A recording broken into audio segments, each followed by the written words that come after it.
नमस्कार, स्वागत है आपका इंडिया न्यूज बिजनेस पर और मैं हूं आपके साथ दीक्षा राठौर। आइए नजर डालते हैं आज की टॉप 10 खबरों की ओर। कल अंतरिम बजट पेश होने के बाद आज घरेलू वायदा बाजार में सोने और चांदी की कीमतों में मामूली गिरावट दर्ज की जा रही है। MCX पर सोने का रेट 63,600 रुपए के पास है, जबकि विदेशी बाजारों में सोने की कीमतों में लगातार चौथे दिन तेजी दर्ज की जा रही है। पहले बात करें घरेलू वायदा बाजार की तो MCX पर सोने की कीमत 41 रुपए की गिरावट के साथ 63,600 रुपए प्रति 10 ग्राम पर ट्रेड कर रही है। वहीं चांदी की कीमत भी 35 रुपए की हल्की कमजोरी के साथ 72,200 रुपए प्रति किलोग्राम के नीचे कारोबार कर रही है। बात करें इंटरनेशनल मार्केट की तो इंटरनेशनल स्पॉट मार्केट में सोने और चांदी की कीमतों में जबरदस्त तेजी है। सोने का भाव फिलहाल एक महीने के हाई पर पहुंच गया है। कॉमेक्स पर सोने का भाव $2070 प्रति औंस पर ट्रेड कर रहा है, जबकि चांदी की कीमत $23.26 प्रति औंस पर ट्रेड कर रही है। आम आदमी के लिए बड़ी खुशखबरी है। जी हां, अब आपकी थाली में जल्द ही सस्ता चावल उपलब्ध होगा। सरकार इसी महीने यानी फरवरी के पहले हफ्ते में ही भारत राइस की बिक्री शुरू कर सकती है। ये चावल 29 रुपए किलो के भाव से बिकेगा। सूत्रों की माने तो आज भारत चावल को लेकर अच्छी खबर सुनने को मिल सकती है। सरकार भारत ब्रांड के तहत रियायती चावल बेचने की शुरुआत कर सकती है। भारत चावल के तौर पर देश को सबसे सस्ता चावल उपलब्ध कराना आम लोगों को महंगाई से राहत के लिए सरकार का बड़ा कदम माना जा रहा है। भारत चावल की देश में अगर बिक्री शुरू हुई तो ये सभी कॉर्पोरेटिव स्टोर्स और बिग रिटेल चेन के जरिए देश भर में उपलब्ध होगा। इसके साथ ही रिटेल में चावल के दामों पर मार्जिन रिव्यू करने के लिए भी इंडस्ट्री को दिए निर्देश पर कार्यवाही शुरू हो गई है। तो अब जल्द ही रिटेल में सभी किस्म के चावल की कीमतों में भी नरमी आएगी। साथ ही आपको बता दें कि देश में बढ़ती महंगाई को कंट्रोल करने के लिए सरकार ने पहले भारत ब्रांड के तहत सस्ता आटा, दाल, सस्ते प्याज, टमाटर भी बेचे हैं। वहीं अब सस्ता चावल लोगों की थाली में आएगा, जिससे लोगों को काफी फायदा होने वाला है। अब भारत पर बढ़ने लगा हर किसी का भरोसा।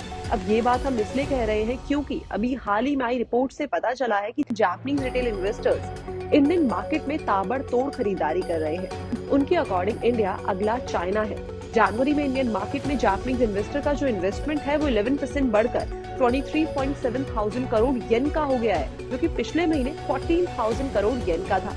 अब जिससे समझ में आ रहा है कि जापानीज इन्वेस्टर्स की इंडियन मार्केट को लेकर एक्साइटमेंट किस तरीके से बढ़ती जा रही है। अब जिसके पीछे का मेजर रीजन इंडिया की बढ़ती हुई इकोनॉमी है और पिछले 10 साल के अंदर इसने काफी अच्छी ग्रोथ भी दिखाई है और साथ ही साथ पाइपलाइन में भी काफी अच्छे और बड़े प्रोजेक्ट्स हैं, जो कि इंडियन इकोनॉमी में काफी बड़े कंट्रीब्यूटर साबित हो सकते हैं। और ये भरोसा केवल इंडियन स्टॉक पर ही नहीं बल्कि पूरे भारत पर जताया जा रहा है। अब ये तो हम जानते हैं कि एडटेक की एक वक्त की सबसे बड़ी कंपनी यानी कि बायजूस किस तरीके से मुश्किलों से घिरती जा रही है, जिसके चलते कई बार ले ऑफ्स भी हो चुके हैं और साथ ही साथ कंपनी की बैलेंस शीट भी बिगड़ चुकी है। अब इसी के चलते बायजूस के एम्प्लॉयज के सामने एक मुसीबत और आ खड़ी हो गई है और वो मुसीबत है no salary credit. Yes, you heard it right. Company ने एम्प्लॉयज के अकाउंट में जनवरी की कोई भी सैलरी क्रेडिट नहीं की है, जिसके पीछे का सबसे मेजर रीजन है लिक्विडिटी इम्बैलेंस। लेकिन एक चीज है जो ध्यान देने वाली है और वो ये है कि कंपनी ने लास्ट मंथ ही एम्प्लॉयज को आश्वासन दिया था कि हर महीने की 1 तारीख को उनके अकाउंट में सैलरी क्रेडिट हो जाएगी, जिसके लिए उन्हें मेल भी भेजा गया था।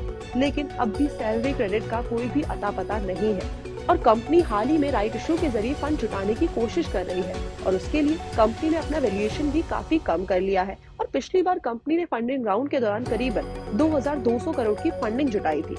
फिनटेक कंपनी पेटीएम के शेयर पर आज लगातार दूसरे दिन स्ट्राइक हो गई है और ये लोअर सर्किट पर आ गया है। लोअर सर्किट का मतलब है कि इसके शेयर का मार्केट में कोई भी खरीदार नहीं है। इसके शेयर में ये तेज बिकवाली आरबीआई के एक्शन के चलते आई है, क्योंकि आरबीआई ने 2 दिन पहले पेटीएम पेमेंट बैंक के कारोबार पर कई बड़े प्रतिबंध लगा दिए हैं।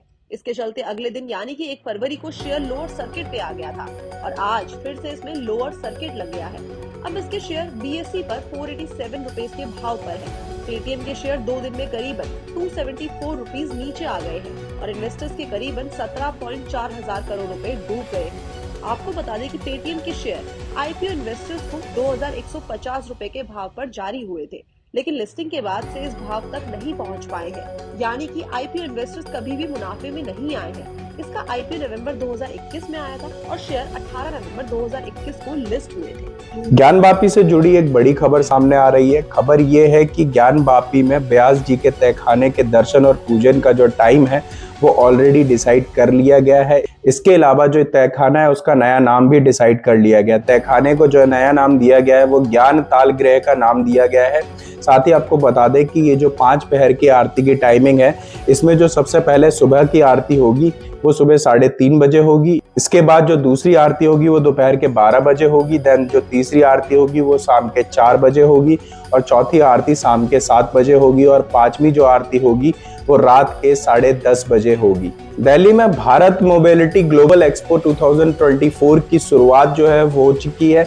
इस इवेंट में टाटा मोटर्स ने 8 इको फ्रेंडली पैसेंजर व्हीकल्स का कंसेप्ट जो है उसको पेश किया। इसमें Nexon iCNG, new Safari dark edition concept, Altroz racer concept, Punch EV concept, Tata Curvv concept, Tata Safari, Nexon EV dark edition, Harrier EV concept को पेश किया गया।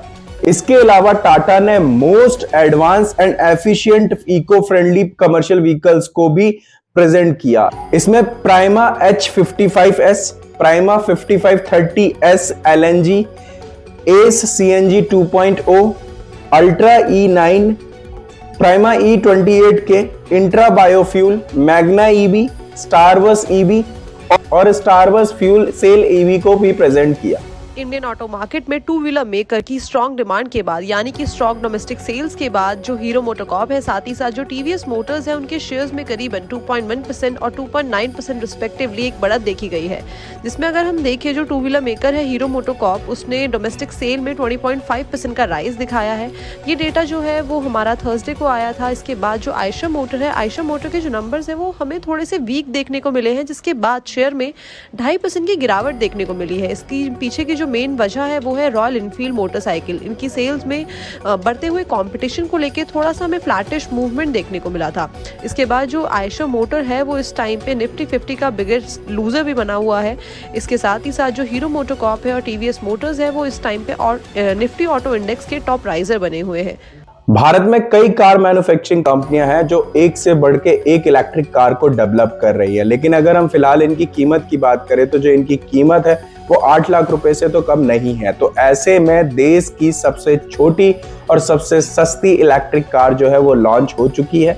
अगर हम इस कार की कीमत की बात करें तो इस कार की जो कीमत है वो कई कंपनियों की मोटर बाइक से भी कम कीमत में अवेलेबल हो जाएगी। ये जो कार है ये याकुजा करिश्मा इलेक्ट्रिक कार है। इस कार को हरियाणा के सिरसा में electric vehicle manufacturing company yakuza electric ने डेवलप किया है। इसकी अगर हम कीमत की बात करें तो इसका जो एक्स शोरूम प्राइस है वो 1.70 लाख रुपीस की है। ये भारत की अब तक की सबसे सस्ती इलेक्ट्रिक कार है। इसमें 3 लोग बड़े आराम से ट्रैवल कर सकते हैं। अगर हम इसकी रेंज की बात करें तो ये 100% चार्जिंग के बाद 50 से 60 किलोमीटर का डिस्टेंस बड़े आराम से ट्रैवल कर सकती है। बजट के अगले दिन आज बाजार में दिखी शानदार तेजी। निफ्टी की बात करें तो आज निफ्टी 156.35 अंकों की मजबूती के साथ 21,853 के ऊपर जाके बंद हुआ। तो वहीं सेंसेक्स में भी करीबन 440 पॉइंट्स की मजबूती देखने को मिली और आज सेंसेक्स 72,085 के लेवल पर क्लोज हुआ। आज के टॉप गेनर्स की बात करें तो बीपीसीएल आज का टॉप गेनर रहा, तो वहीं आइचर मोटर्स आज का टॉप लूजर बना। बीएसई के 30 शेयर्स में से 21 शेयर हरे निशान में जाके बंद हुए और 9 शेयर्स लाल निशान पर जाकर बंद हुए।